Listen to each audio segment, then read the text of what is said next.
The biggest contender to win the split for me is Fnatic. Yes. Origin, H2K, Fnatic, straight up. They're giants compared to everyone else.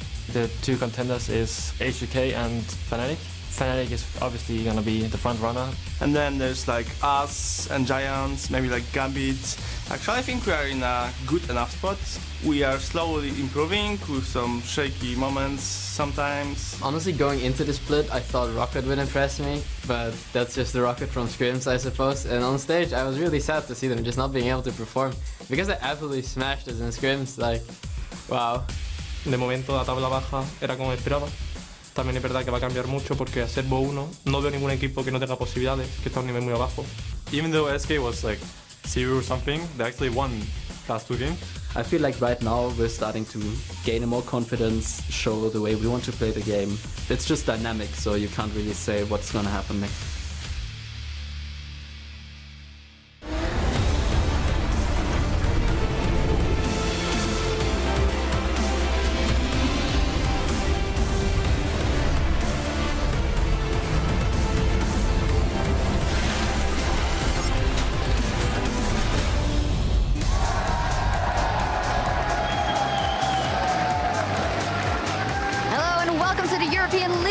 Championship Series. Things are heating up here in Berlin, Germany as we near the final stretch of the summer split.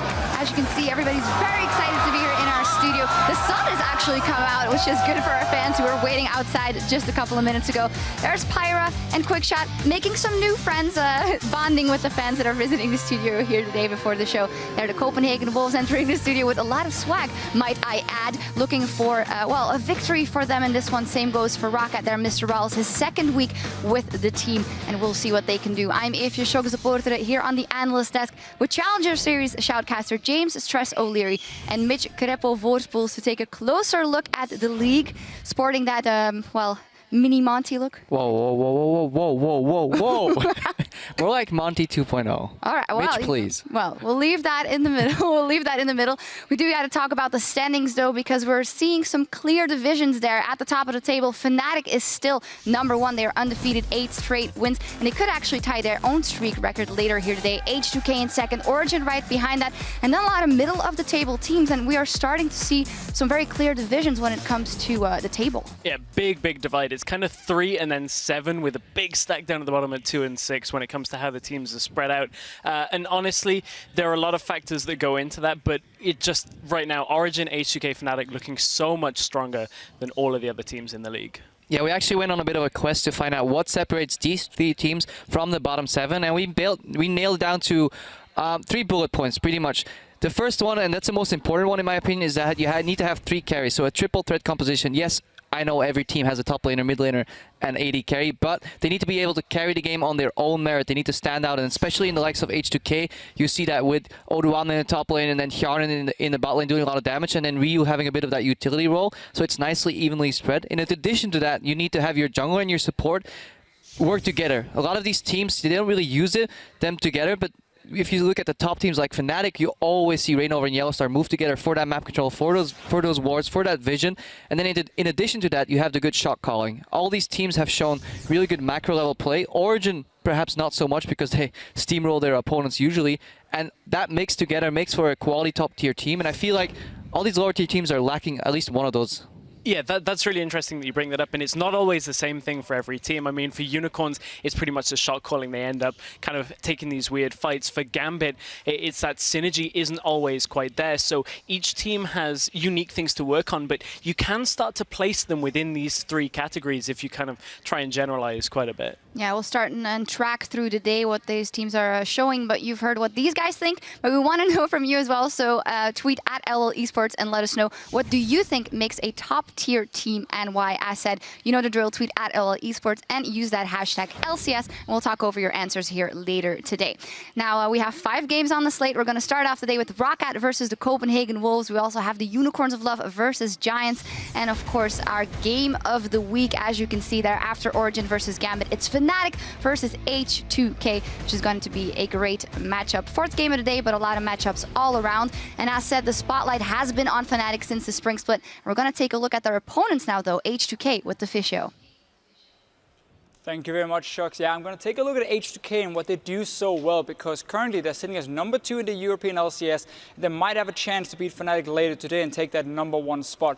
Let's start all the way back at the early game for H2K, because that's where they really, really shine. We get to see how they are the team with the highest average gold lead throughout the early to mid game. If we then look at like what do they do so well, we start noticing a difference in standard lanes and lane swaps for H2K. We're just going to swap it up a little bit. You see the top one is lane swaps. They're outperforming themselves in terms of the standard lanes, and nobody can beat them when they do swap up to that top lane in the 2v1s.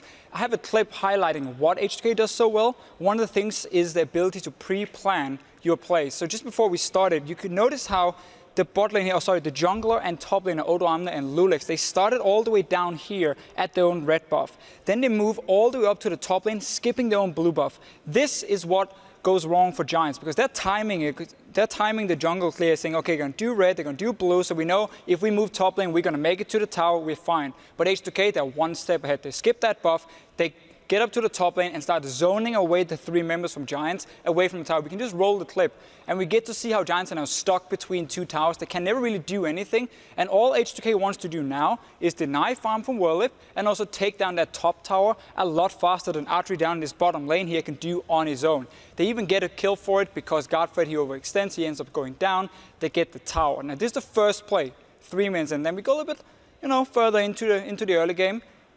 6 minutes, 43 seconds. Now, this is H2K saying, we know there might be a problem with a Vayne who's been getting solo XP down the bottom lane. She's level 6, it can be annoying. Also, Whirlip is freezing the wave up here in the top lane. So H2K said, okay, how do we deal with this? We go down to the bot lane and we just dive it 5 members. Notice the setup here. Odoamne is sitting ready for teleport.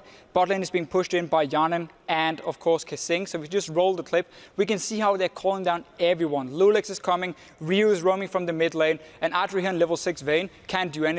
Beautiful outplay from Kesing. And all of this here from H2K is them being 1 step ahead of Giants, and suddenly we see 7 minutes in, wants to get the kill.